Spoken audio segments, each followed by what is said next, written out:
from TSN 1050 in Toronto, as well as CFL.ca. You can follow him on twitter.com/mcauz, CAUZ56. It is Matt Cauz. What's going on, buddy? I'm depressed. I'm miserable. My stupid New York Giants are losing again. So I've pretty much turned the game off and putting on Christmas movies. That's me right now. That's me. I saw one of my favorites last night. It was on the movie channels. My wife and I love the movie Just Friends with Ryan Reynolds and Anna Faris and Amy Smart. You ever seen that one? Am I supposed to? I'm sorry. By the way, I started on a downer. Is it bad that I want to disagree with you and think that movie's horrible? No. Everyone's got their own opinion. By the way, that's not a Christmas movie. Yeah, of course it is. Christmas is going on. No. Christmas is going on. Movie, all right, let me start over. Okay, my two top favorite movies of all time, Christmas related. You ready? Do it. Okay, number one, Irving Berlin's White Christmas. Is that all right with you? That is excellent. I watched. I was watching that the other day. Yeah, Bing Crosby, Danny Kaye. I PVR'd it to watch it again this year. My mom and I used to watch it when I was a little kid, usually around Hanukkah, which was good. And then the second movie would be, of course, the classic Christmas Vacation with Chevy Chase. Oh yeah, you know what? That's another classic. And It's a Wonderful Life. No, I can't watch it. I can't watch that. But my third one, very lowbrow, would be Home Alone 2: Lost in New York. All right, you know what? I'm fine with that one. I'll allow that. And you know what? We all got to have a lowbrow version, and so I'm fine with that. I think that's, all right. You know what? That's a good one. All right, Matt Cauz joining us here on the program. Yeah. You going? We can continue on Christmas movies if you want. Mo Khan is here in studio. What's your buddy. That? Oh, nice! Yes, of course. Me and Mo at the Grey Cup. It was great. Him and I were both rooting for Toronto, and Mo was wearing the best. He had this Darryl K. Smith old retro Argo jersey on. It was great. It was nice meeting you two. You and your 1050 homies of yours. Very nice people. Yeah, that's right. That's right. That was a great time, and it was funny. I was breaking down like the top sporting moments of the year, and you'd put it into subsections of Toronto, and the Argonauts winning the Grey Cup is, I think, right up there with the Blue Jays and what they did in terms of spending money, and for the whole city, it was a great time. Matt Cauz joining us here on the program. All right, Matt. Other things of note. Certainly, Argonauts winning the Grey Cup. We haven't spoken a lot on air since then. I don't believe so. Is there going to be a bit of a bump here? Have they seen season ticket sales go up? Is there a bigger interest, do you think, moving forward? Yeah, there'll be a bump. I don't think it's going to be this crazy one that you might expect, but I think you will see a bump. The city loves winning. The Argonauts stink. There's no hockey. We'll have to wait and see with the Blue Jays, but they don't really cross over. So yeah, there absolutely will be a bump come next year.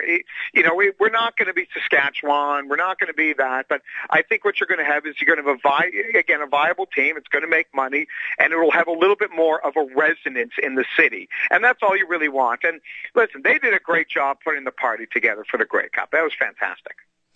All right, Matt, let's move on. You mentioned the Blue Jays situation there. I'm a big fan of Alex Anthopoulos. I've had a chance to speak with him. I like him as a guy, platonically, of course. But he's done a really good job in Toronto. For what he was allowed to do over the last few years, and this year, obviously, going for it.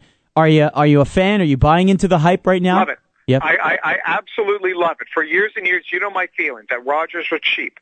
Rogers wouldn't spend any money. That was always my problem with the team. And they went out and they didn't get, 35-year-old Frank Thomas. They went and they got legitimate star talent in Jose Reyes and Mark Burley and Josh Johnson and Milky Cabrera and R.A. Dickey. I loved it all. And yes, did they give up a lot for R.A. Dickey? They did. But in the end, I'm a firm believer in you take established talent you always take established talent over prospects, and that's what the Jays did. All right, elsewhere, let's go back to the NFL, Matt. Let's move away from your Giants for a second. How about the story itself of the Steelers getting eliminated today and the Colts in the playoffs? Unbelievable, huh? It really is. And by the way, if I just may say perhaps second, Giants at a 3rd and 10. They stop Ray Rice on a draw. They have a man offside. It's going to be 3rd and 5. I'm so angry right now. I can't tell you how mad I am. I wish I wasn't. I don't know why I'm so emotionally invested. I'm 37. I shouldn't be. But with the Steelers, it goes back to two things. Their offensive line's been horrible all year. They lost their first-round draft pick before the season begun who was an offensive guard. Then you look at that secondary, that they were down to their 4th and 5th corners. And, you saw those problems. And, Roethlisberger missed some time. So, I'm not as shocked. I think with Pittsburgh, kind of like with the Giants, we give these teams so much of the benefit of the doubt, and they deserve it because they usually win in the big games, but the Steelers did not do that, and neither did the Giants. As for the Colts, now let me first say, I'm in last place in my fantasy football pool, so I know nothing about football. But before the season begun, one of my predictions was the Colts were going to make the playoffs because they were going to be better at coach and better at quarterback. So I'm not shocked by it, but good on Andrew Luck and what he's done with very little running game and only one legitimate target in Reggie Wayne. That's fair as well. Well, T.Y. Hilton's really developed into something there, but moving forward, he is. Moving forward, obviously everyone always talks about the class of '83 with Kelly and Marino and John Elway, but boy, oh boy, Griffith, Luck, and Russell Wilson, not a first-round pick, but those three alone, boy, it feels like we're going to see those guys for the next 10 years. Oh, absolutely. Then you throw in Ryan Tannehill. I think he's done a little bit better than people thought. Yeah. Kirk Cousins, who I loved coming out of Michigan State, had a great bowl game against Georgia last Ryan year. Lindley as well, or no? Yeah, Ryan Lindley. Though, I think you could get 1987 Joe Montana and you put him with Arizona and he plays like, 1998 Ryan Leaf. I think when you look at it, when you get down to it, the classes are similar in terms of production. The bonus for these guys now is the rules. It's so much easier to be a quarterback. I mean, that's the thing is back when when the Marino class was coming out, college offenses weren't nearly as effective and not nearly as just pass happy as they are now.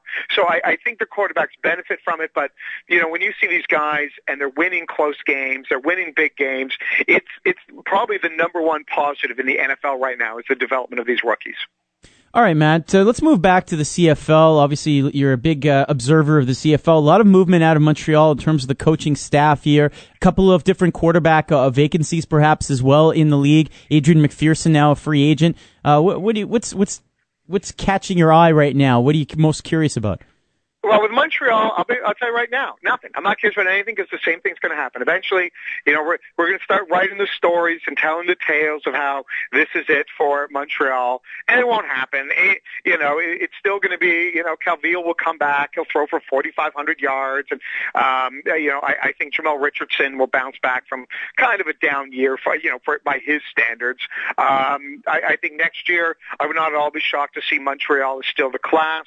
I think that we're all curious to see what Ken Austin's going to do in Hamilton. And I think Toronto actually will be better. I think at least the regular season, they'll be better just because, the team will now be climatized to the coaching staff. I think it took a while to adjust. Yeah. And, so I think they'll be better. But I would not all be shocked to see Montreal as still the best team in the East next year. It's predictable. We know what's going to happen. They're going to win 11 games at least. That's what they do. Who starts at quarterback in a couple of those places where they're still looking? Toronto, obviously Ricky Ray. Montreal, it's going to be Calvillo. It's going to be Burris. The only real question, in terms of QB debate, we're all going to see what's going to happen in Winnipeg with Buck Pierce. That's going to be one of the biggest dramas. Do they bring him back? Personally, I kind of hope he retires. He's on my cringeworthy list of players. But the big one's going to be what's going to happen in Calgary. What's going to happen between Kevin Glenn and Drew Tate? Because obviously they're going to give Drew Tate every chance to be the guy. But if all falters, do they go back to Kevin Glenn? That's what I can't wait to see. All right. What about Edmonton? I don't care about Edmonton.